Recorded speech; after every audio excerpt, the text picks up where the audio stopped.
The distress beacon came from a dead ship. Not a damaged one, not a drifting one. Dead. Every system offline, hull cold, no heat signature at all. It floated at the edge of the Riven's Fork system like a piece of old garbage, tumbling slowly in the dark. The beacon was the only thing still running, and it had been running for 11 days before anyone picked it up. Nora Vassell was 3 hours into her shift aboard the UES Relentless when the signal hit the receiver array. She read the ID tag twice. GCPW Arden. That was a compact patrol vessel, third wing. She pulled up the roster. Arden was one of 12 ships that had gone silent 9 days ago. The compact's official line was navigational incident. A gas pocket near the outer belt, a cascade failure, very tragic, under review. Nobody from the elder species looked particularly sad about it. Admiral Drack had delivered the statement in the same flat tone he used to discuss supply manifests. 12 ships, 400 crew, and the Admiral talked like he was reading a weather report. Nora had filed a sensor report the day before the third wing went dark. She had flagged an anomalous contact at the edge of the system.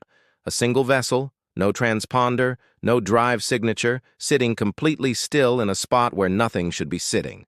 Black hull, unusual geometry. It was there on her screen for 6 minutes, and then it was not. No jump bloom, no acceleration trace. It simply stopped showing up. Drack had read her report and told her she was chasing ghost returns. Now 12 ships were gone, and one of them, was sending a beacon. Nora requested permission to intercept the Arden. Drack denied it inside 4 minutes. Hazard zone, pending investigation, stay on assigned patrol route. She sent the request again with the sensor log of the black ship attached. He denied it again. She called his direct line and he did not answer. So she went through the relentless captain instead. Captain Wen Braw was not a man who moved fast on anything.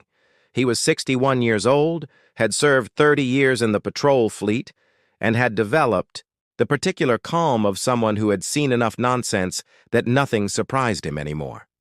He read Nora's full report sitting at his desk, drank half a cup of something hot, and then told her to plot an intercept course. They reached the Ardent 4 hours later. The ship was empty.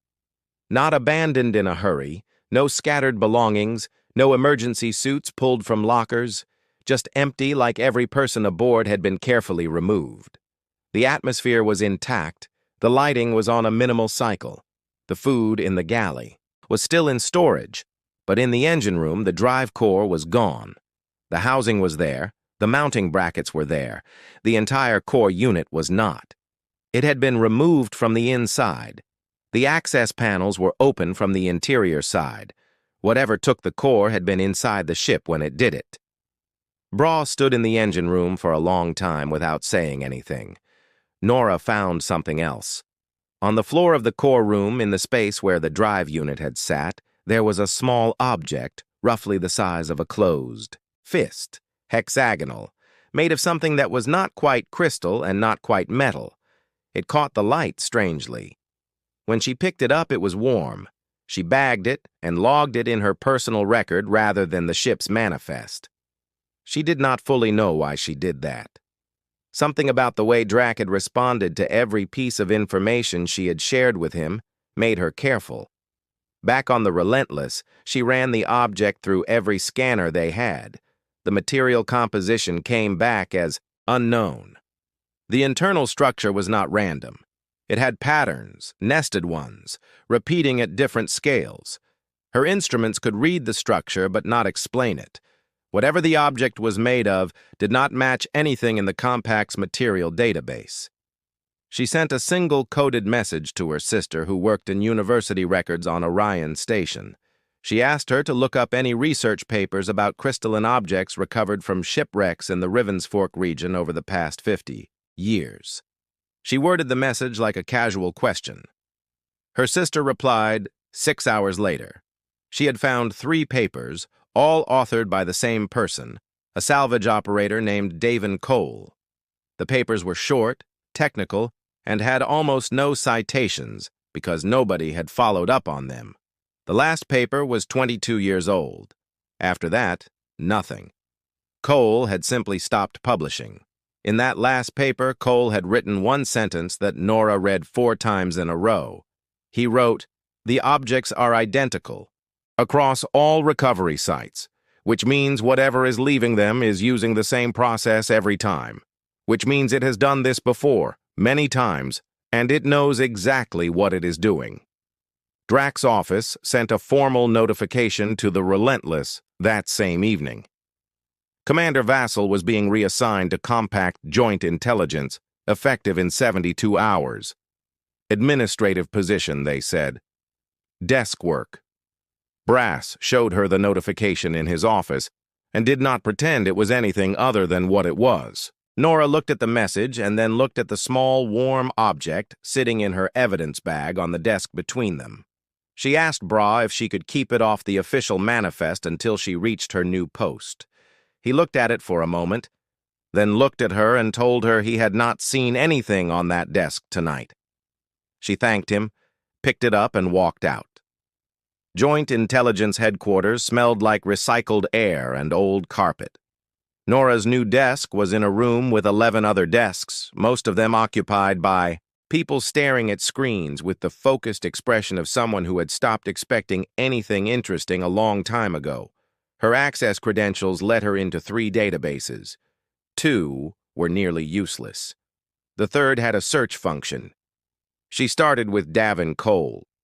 Cole had spent 18 years as a licensed salvage operator working the debris fields around Riven's Fork.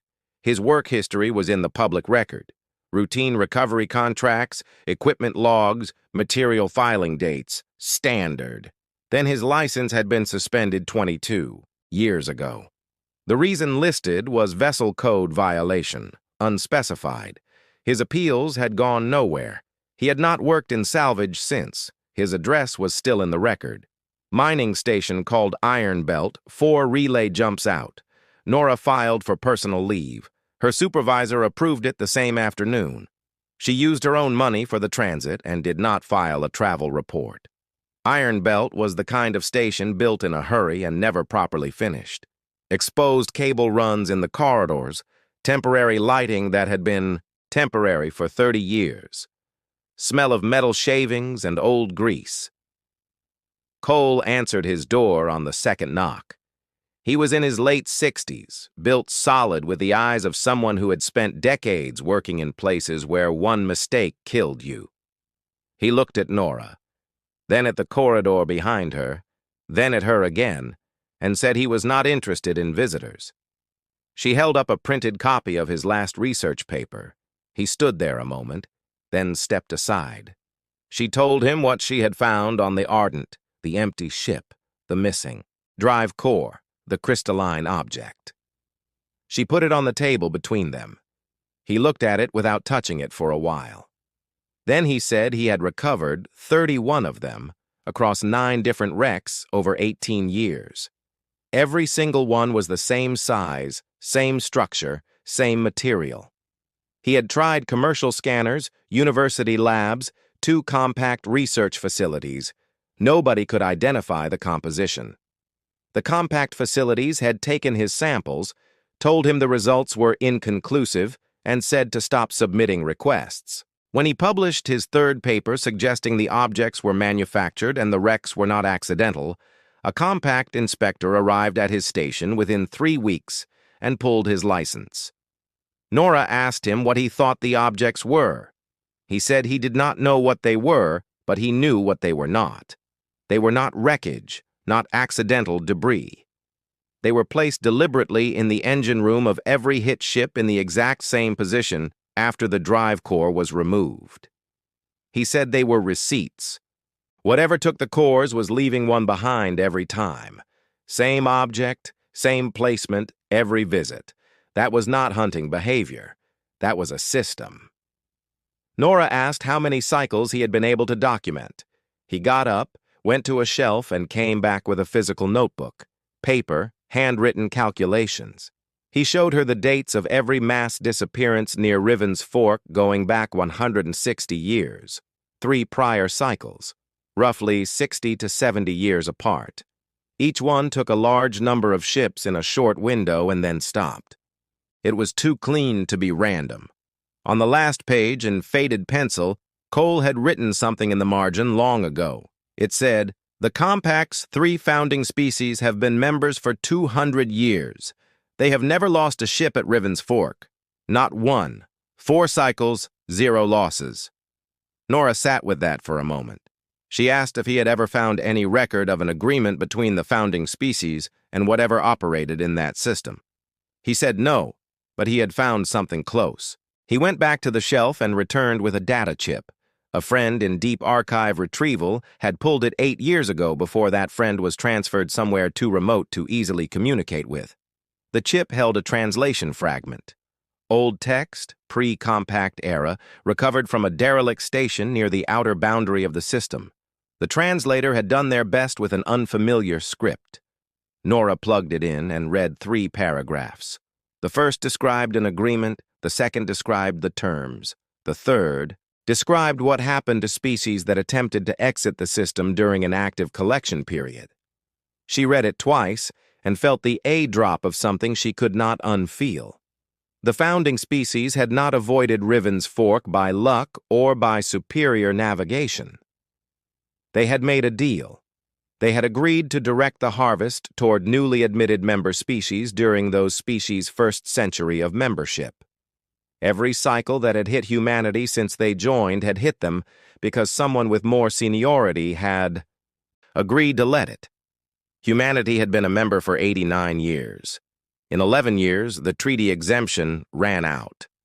She asked Cole if he was safe on Iron Bell. He said he had been safe for 22 years because nobody at Joint Intelligence thought he knew anything useful. She looked at the object on the table. Small, warm, identical to 30 others he had pulled from dead ships. A receipt from something that had been running the same collection route for longer than any living species could clearly remember. She picked it up, thanked him, and stood to leave. He told her to be careful about who she talked to at the compact level. Not because they would disagree with her, because they already knew Nora did not go to Dracule's office with a theory. She went with documentation. She had the sensor log of the black ship. She had Cole's notebook photographed page by page. She had the translation fragment from the data chip. She had the data of 4 harvest cycles going back 160 years, cross-referenced against compact membership records showing not one founding species vessel lost in any of them. She laid it all out on Dracule's desk in printed form, organized, clear, with a 1-page summary on top. Dracule read the summary. He did not touch the other documents. He told her the translation fragment was likely a forgery. He told her Cole's cycle data was speculation built on incomplete rec records. He told her the sensor log of the black ship was already in her personnel file, already reviewed, and had been determined to be a ghost return caused by sensor array miscalibration, which was already scheduled for repair. He told her she had done good work trying to understand a difficult situation, and that her new desk assignment was an opportunity to contribute to the Compact's broader intelligence effort. He then asked, in a tone that was not a question, whether she had removed any materials from the Ardent that were not listed in the official recovery manifest. She told him no. He looked at her for a moment and then said she was dismissed. She walked out. She went to the corridor.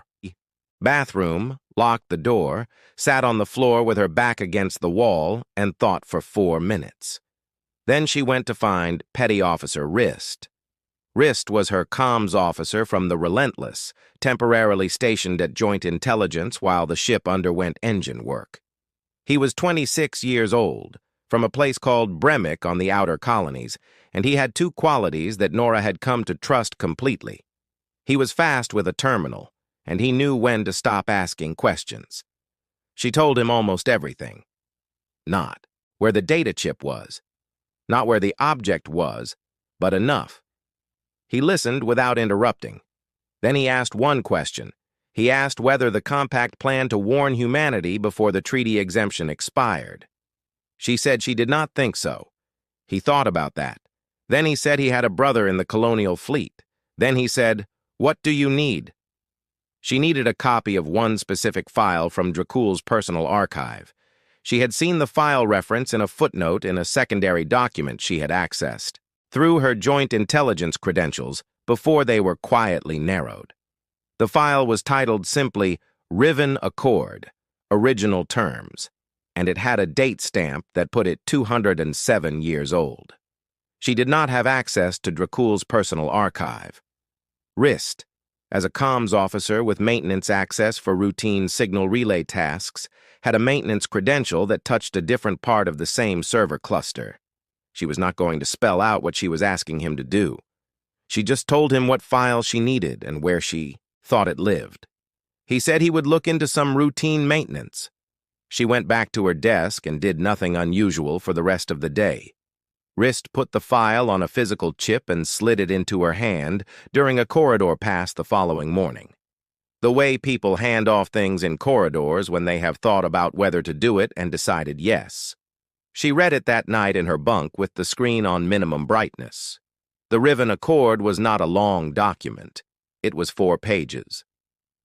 The language was formal, old, translated from whatever the founding species used 2 centuries ago, but the terms were not complicated.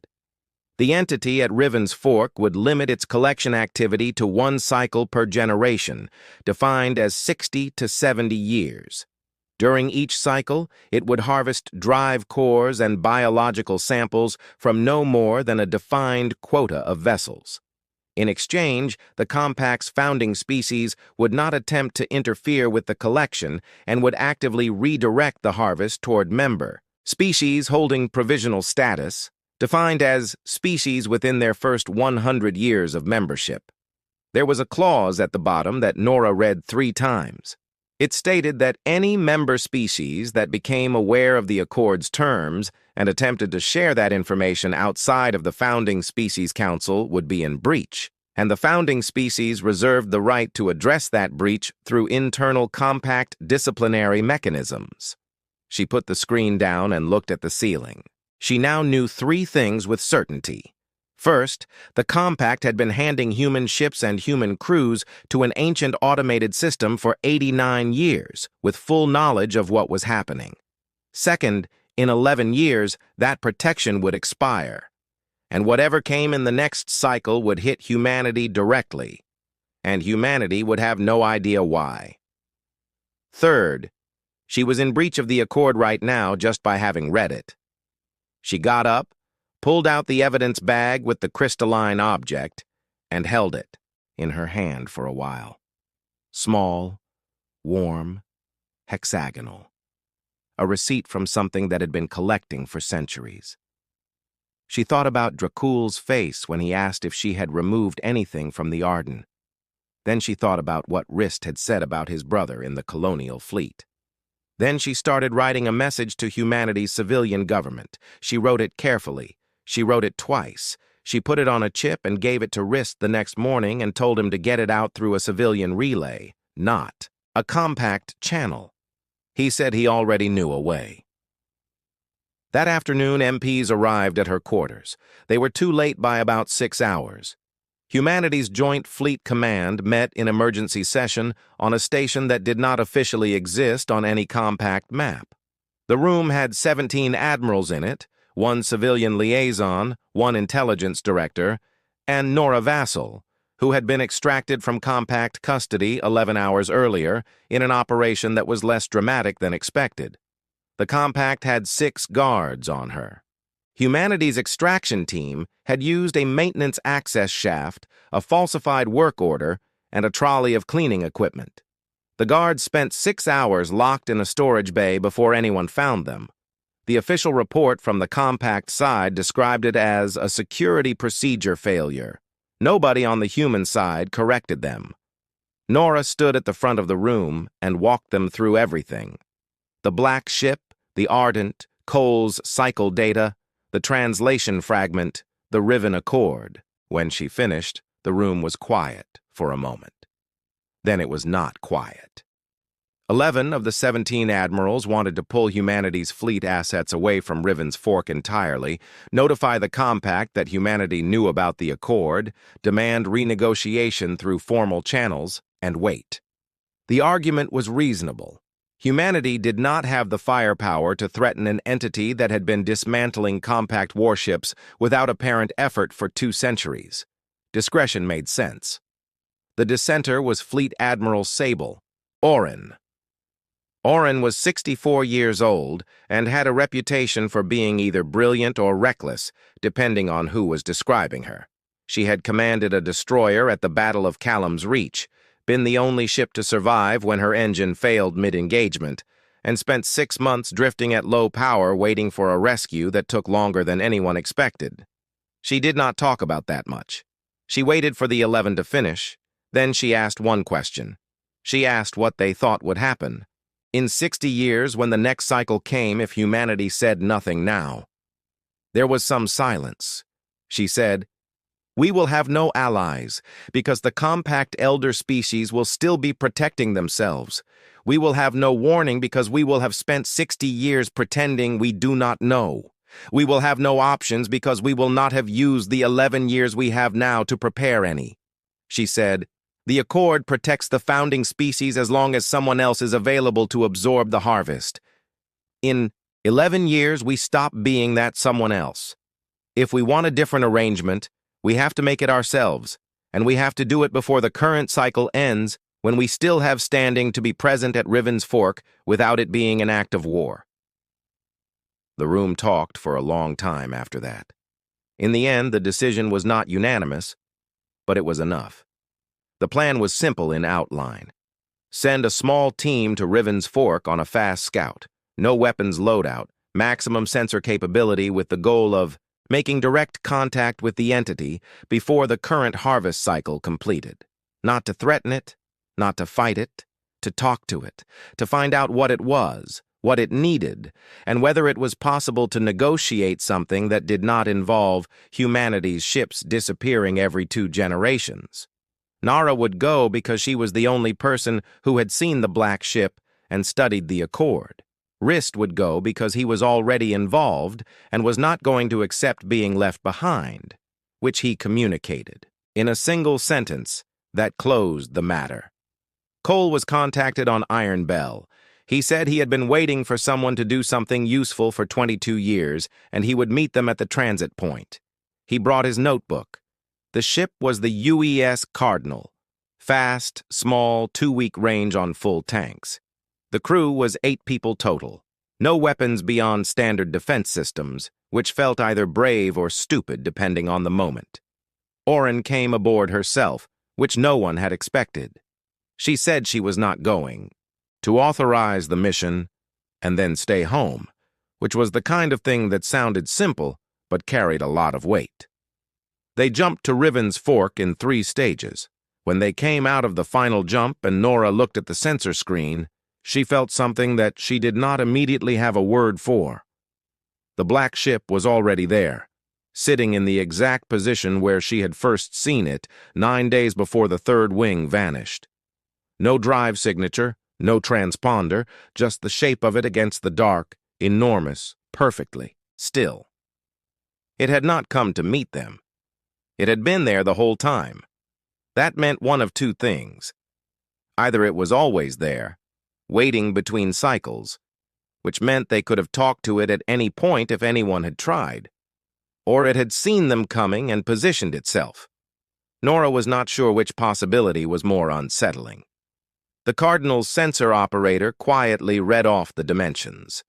The black ship was roughly 4 kilometers from end to end.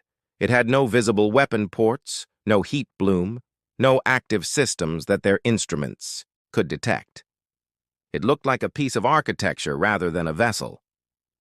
Orin came to stand beside Nora at the sensor station and looked at the screen for A. She said, "Well, there it is." Nora said, "Yes."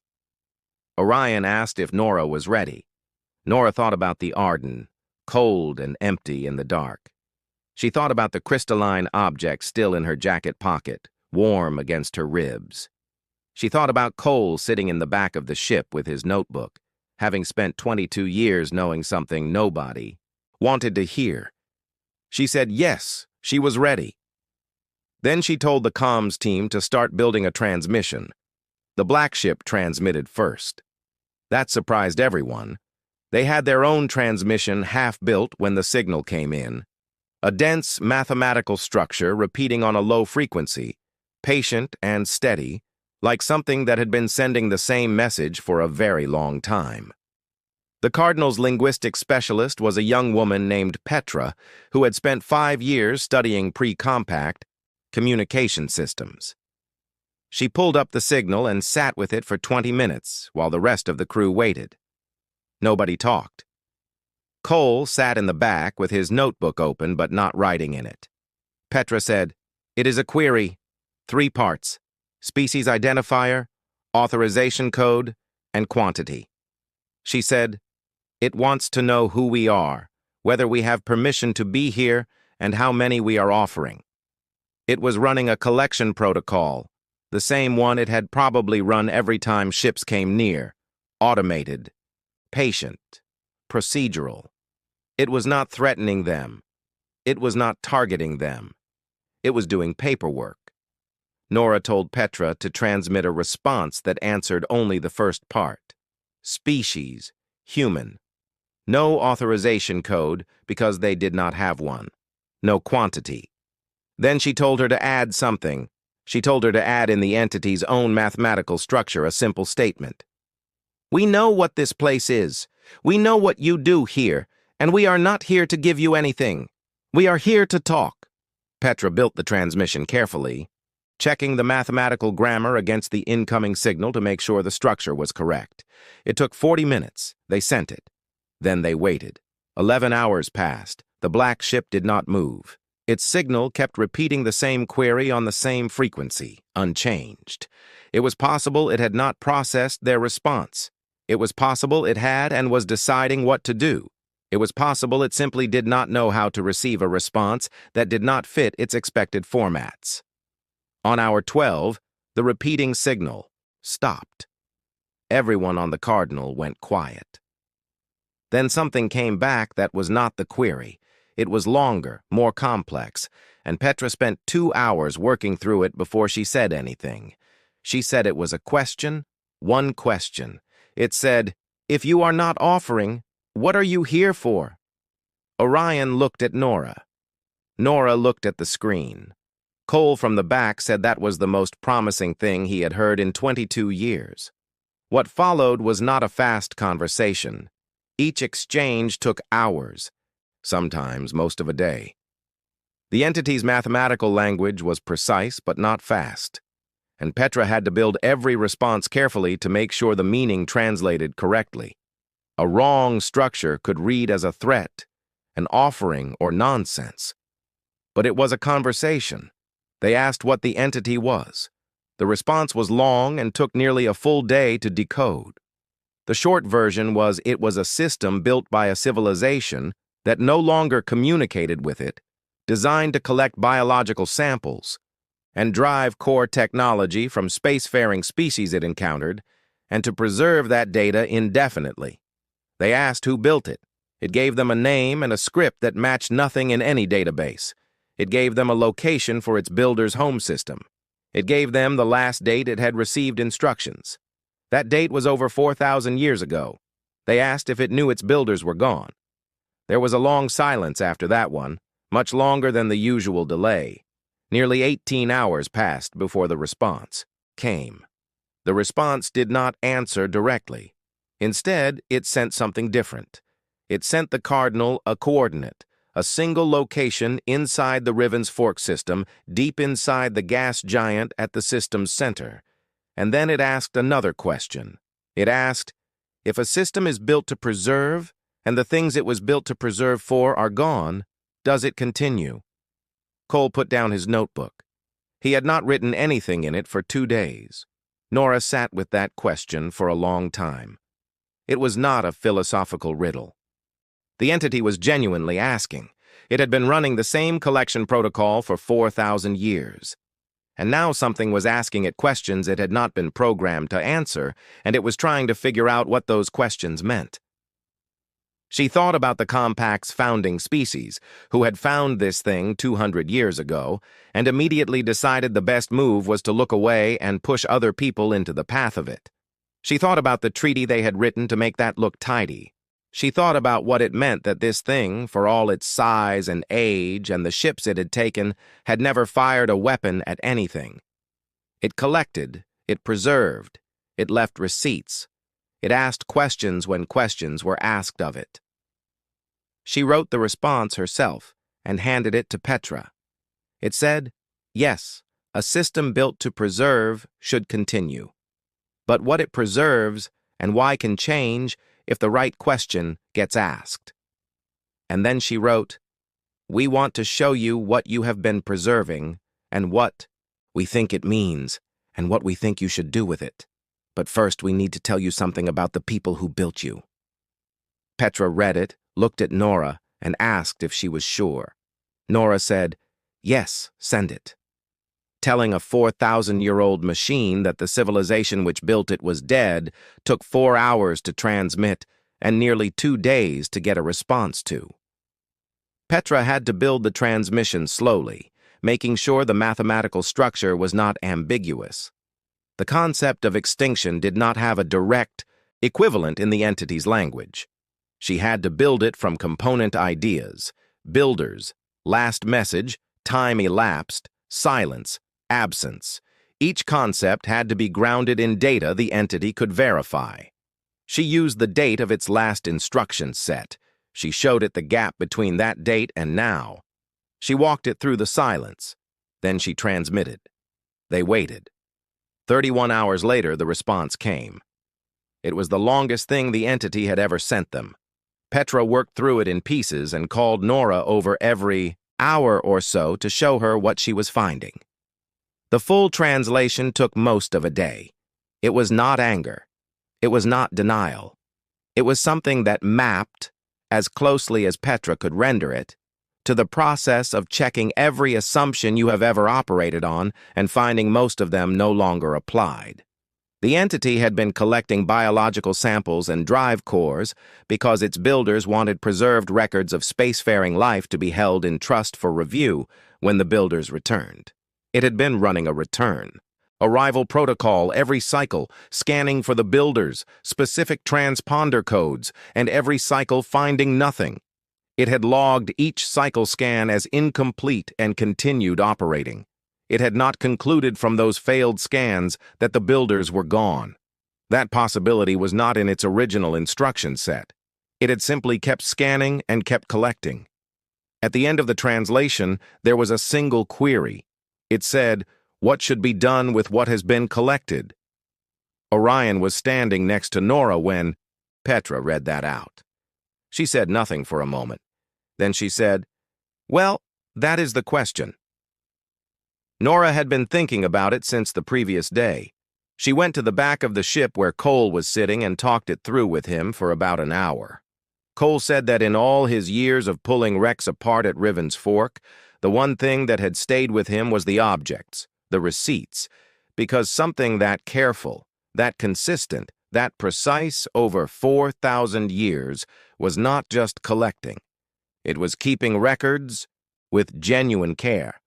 He said, "Whatever that archive is, it is probably the most complete record of spacefaring life in this part of the galaxy. Every species the thing has encountered for 4 millennia, drive technology, biological data, trajectory information. The wreckage left behind was just the housing. The thing it actually took was the data." Nora went back to Petra and told her what to transmit. She said, "The people who built you wanted to preserve knowledge of life in this part of space. They are gone, but that goal is not wrong. What you have collected is not just cargo. It is a record. We want to help you become what you were always meant to be, which is not a collector. It is a library." She said, "We are proposing that you open your archive to study. Stop the collection cycles and let us help you understand what you have and why it matters." She said, "We are not afraid of you. We just think you have been doing the wrong job for the right reason for a very long time, and it does not have to continue. That way?" Petra sent it. 4 hours later, the entity transmitted the coordinates inside the gas giant, more clearly than before, with an access code attached. 6 hours after that, it sent one final message that Petra translated as, "Agreed. Pending verification that your species can be trusted with old things." Oren said that was the most reasonable thing she had heard in 30 years of diplomacy. The archive was inside a station nested in the upper cloud layer of the gas giant, built from materials that matched nothing in any current catalog. They were allowed in through a docking approach that opened like the entity was deciding in real time whether to let them through. The inside was vast, cold, and full of storage systems that had been running without interruption for 4,000 years without a single failure. Cole walked through it for about 20 minutes and then sat down on the floor and did not move for a while. The data inside covered over 300 distinct spacefaring species, many of them otherwise unknown. Drive core configurations that predated the compact's oldest technology by thousands of years. Biological records for species that had long since died out. Star charts for systems humanity had not yet reached. It took 3 months to begin cataloging what was there. The compact's response when humanity published the archive's existence was immediate and not subtle. Draco sent 7 formal requests for joint oversight. 6 other elder species councils sent their own requests. There were accusations of unauthorized contact with a protected system, breach of the Riven Accord, failure to report an intelligence finding through proper channels. Humanity responded to each request politely and at length, and agreed to nothing. Nora was promoted to full commander. Oren retired 8 months later with a ceremony that was shorter than she wanted. Cole got his salvage license back. He did not return to Riven's Fork. He said he had spent enough time there. The entity remained in its system, dormant for the first time in 4,000 years. Every month, Petra sent it a summary of what the researchers had found in its archive. Discoveries made, questions answered, things understood that had not been understood before. Every month, the entity sent back one word in its mathematical language. It translated the same way each time. Good.